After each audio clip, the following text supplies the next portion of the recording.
from the National News Studio, Sri Lanka. National News broadcast brought to you live from the National News Studios here at the Sri Lanka Rupavahini Corporation. I am Dishan Virakon and joining me tonight is Sharifa Tahir. First up, let's take a look at your headlines.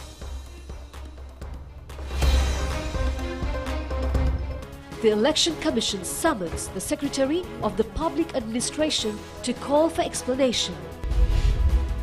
MLA Hizbullah rejoins the Sri Lanka Muslim Congress.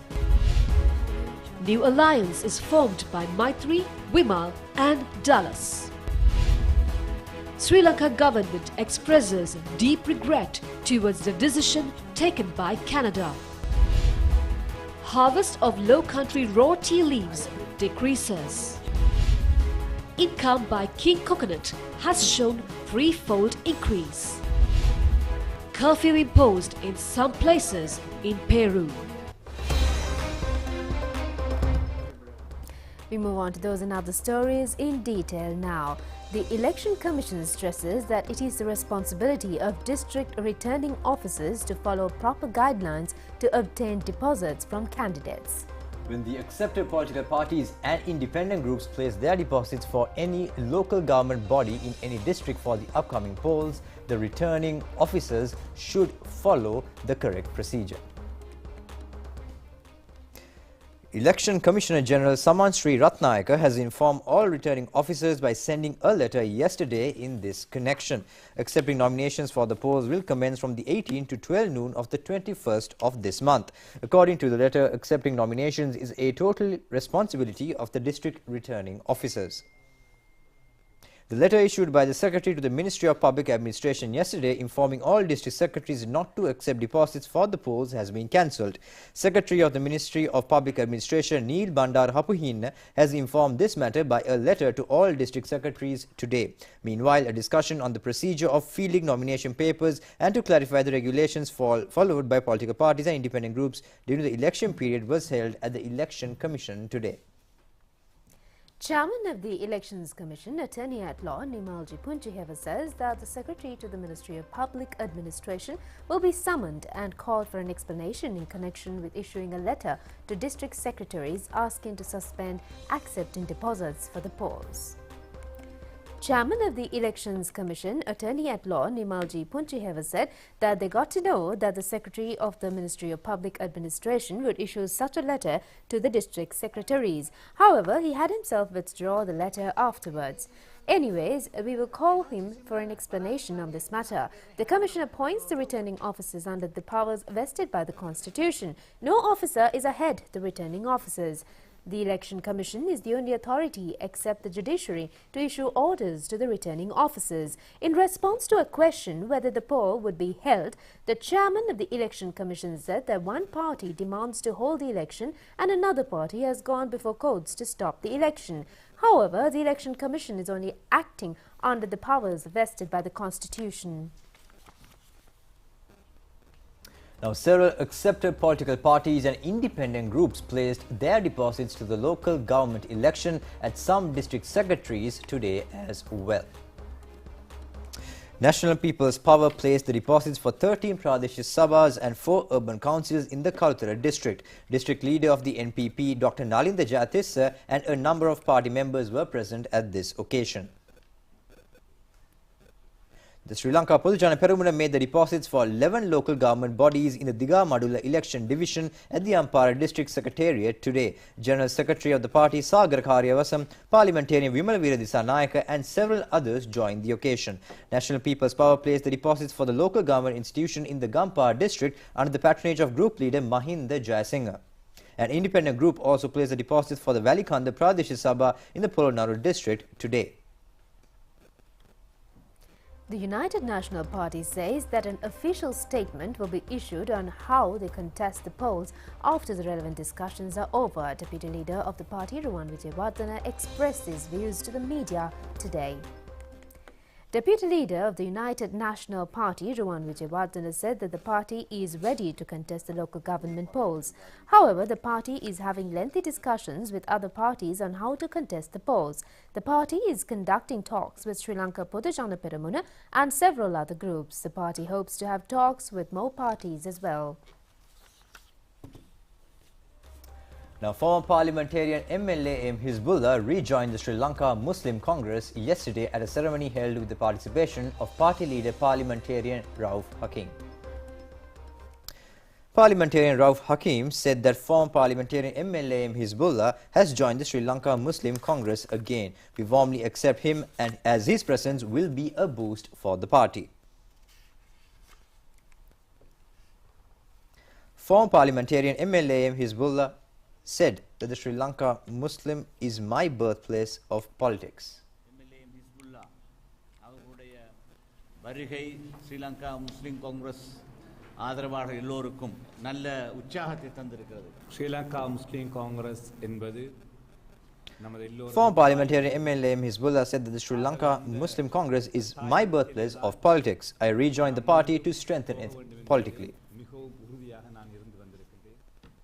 Now, the new political alliance was established today under the title of Nidahas Janata Sandhana. 17 opposition political parties and 30 national organizations joined to launch this political alliance. The new alliance was declared open at the SLFP headquarters, and it will contest the future elections under the symbol of helicopter. Sri Lanka Freedom Party, Nidahas Janata Sabhava, Uttara Lanka Sabhagaya and 14 other parties are included in the new alliance. Former President Maithripala Sirisena, parliamentarians Dallas Alahappiruma, Vimal Veeravansa, Venerable Athurale Ratanathera and about 36 more parliamentarians were present at this occasion.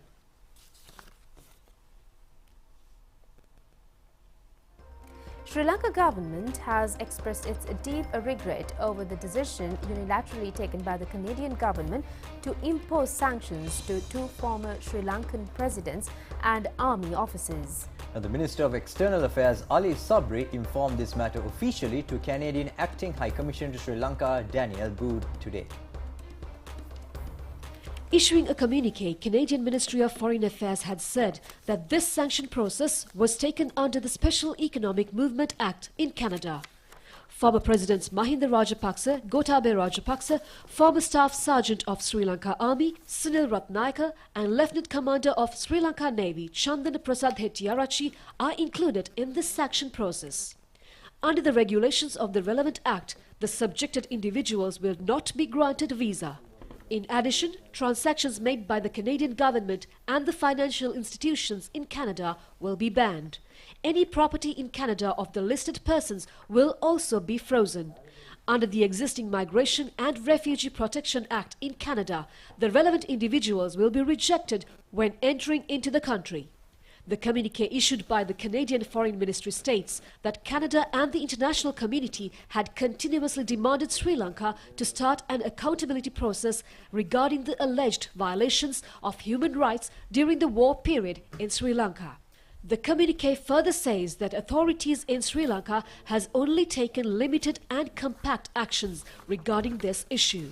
Canadian Minister of Foreign Affairs Melanie Joly says that Canada is constantly demanding Sri Lankan authorities to be committed for a fruitful process of accountability.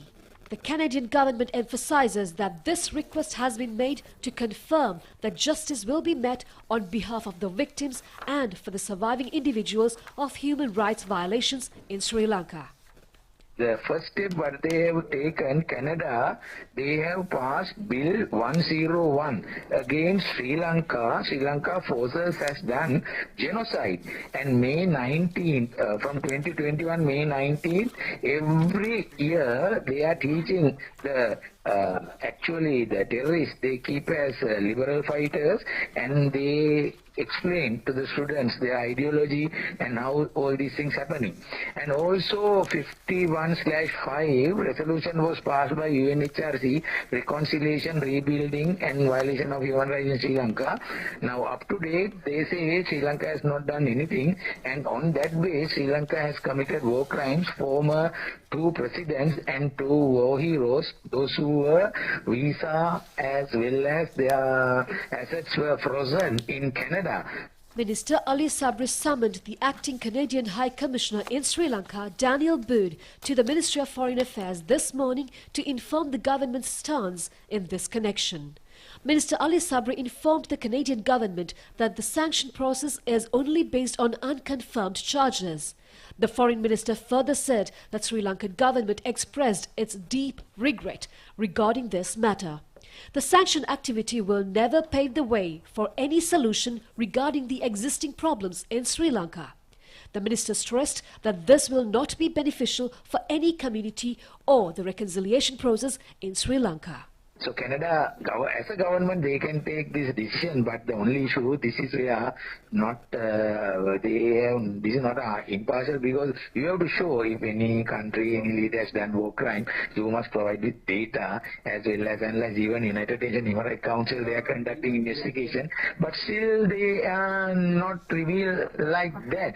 So the next stage, what they are trying to do, UNHRC sessions are coming 1st of February. In that, they are trying to push this as a resolution to Security Council and then move to International Criminal Court. So 2 stages Canada has taken the initiative, but Sri Lanka Foreign Ministry can discuss with that diplomatic way and have full negotiations and show their objections for this type of decisions taken by that country. Individual countries can take decisions, but this is a good point where we can press that in United Nations Human Council, these type of arbitrary decisions and recommendations.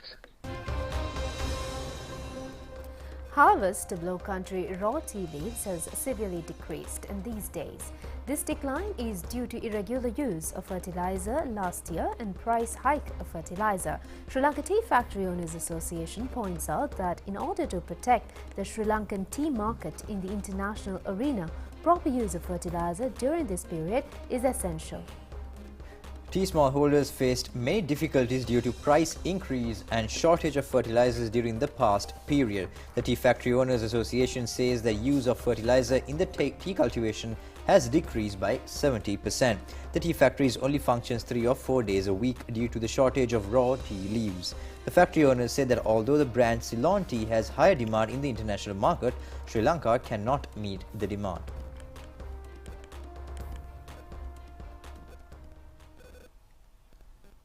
About 11,000 acres of paddy cultivations grown under the Hurulubaba project are on the verge of ruin by a disease caused by worms. The farmers of the area says about 30% of the cultivation has been destroyed by the disease.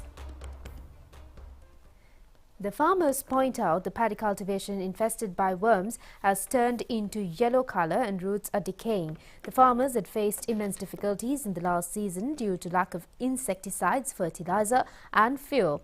The farmers state that the use of organic fertilizer issued by the government has caused this problem. They request the relevant authorities to provide a proper remedy for this disease. The Ministry of Agriculture and the Agricultural Department have focused attention to a disease spreading over the paddy cultivation in several districts. The ministry issuing an announcement says that paddy bushes turning pale and yellow, scar disease pest caused by caterpillars and roundworms are reported in some paddy cultivations. The Agricultural Department says that their officers have already been directed to the relevant districts to take measures to prevent the ailment. The department vehemently rejects the statements made by some farmers that the quality of urea is not up to the required standard. The Fertilizer Secretariat declares that no problem in the quality of urea fertilizer was found. A senior director of U.S. National Defense Council for South Asia, Rear Admiral Eileen Law Bucker, met President Ranil Wickremesinghe today at the Presidential Secretariat. The envoy expressed satisfaction of the American government regarding the positive steps that have been taken to solve the current economic issues in Sri Lanka. President Wickremesinghe enlightened the U.S. envoy regarding the new economic reforms and future plans going on in Sri Lanka. Rear Admiral Eileen Law Bucker stressed that the United States are keen on further strengthening the solidarity between the two countries. In the meantime, consultant Dr. Nandan Madhugara says that the fever spreading among the people these days is an infection related to the respiratory system, as dengue and rat fever also spread these days as well. Now, the public are requested not to take painkillers without consulting a physician. Doctors say that pregnant mothers, elderly persons, kidney patients and individuals with chronic diseases should take treatments for this ailment immediately. Symptoms of the disease are cough, sore throat, difficulty in breathing, pain in the ear and dizziness. Patients must take more liquids, nutritious food and sound rest. Doctors recommend the patients to take medicines only under the medical advice, as viral fever, dengue and rat fever are prevailing everywhere these days. Consultant Dr. Nandan Madhugara said that this is a viral fever and we think that it is a variant of the influenza virus. Some patients may have lasting cough due to this disease.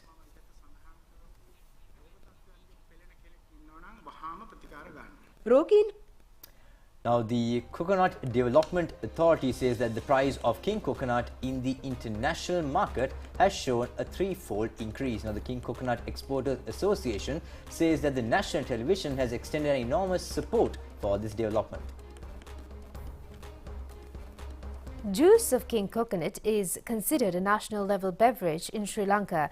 It is of higher value in the cultural and indigenous medicinal sectors. The national television has telecast several news items promoting the export of Sri Lanka's king coconut and allied products.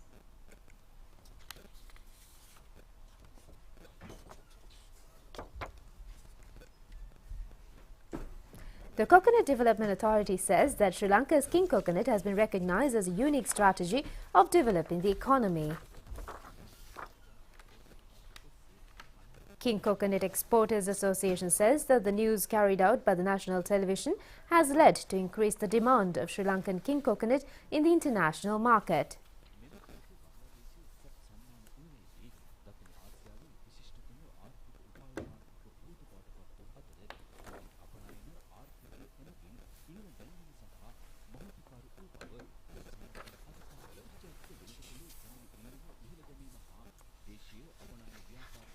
The Coconut Development Authority points out that an income of 6 billion rupees is expected to be earned by king coconut cultivation in the future.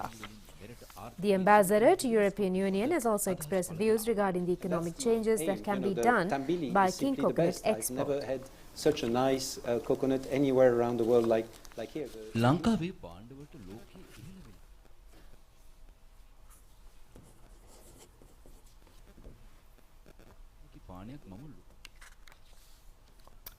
Now, State Minister of Finance Ranjit Sembalapetia says that people should not have doubts regarding the payment of state salaries and other priority needs. Although the country faces a severe economic crisis, it will not be a hindrance to achieve priorities. He made these remarks at a media briefing held in Kegal today. State Minister of Finance Ranjit Sembalapetia said that the Ministry of Finance and the Treasury are managing the state expenses efficiently. The priority needs of paying salaries, samurdhi allowances, pensions, fertilizer subsidies and health expenses will be made by the government at any circumstances. Therefore, the public servants and the people should not have a fear or doubts regarding the priority needs. Well, that's it for local news. Stay tuned for news overseas.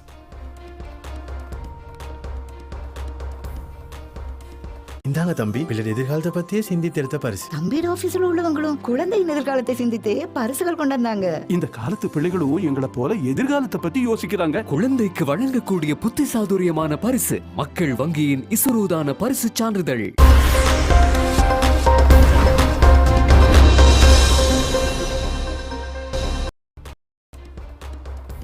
Welcome back, and now taking a look at your international stories for tonight. Now, the Peru authorities have taken steps to impose a nighttime curfew in the city of Puno in order to mitigate the tense situation that occurred between the anti-government protesters and security units. The Office of Peru's top prosecutor has launched an inquiry into new President Dina Boluarte and members of her cabinet over violent clashes in which at least 40 people have been killed and hundreds injured since early December. The inquiry comes after at least 17 people were killed in the country's southern Puno region on Monday, the most deadly day of protests since former President Pedro Castillo was ousted and detained last month. The violence continued on Tuesday, with a police officer dying in his car after he was trapped inside when it was set alight.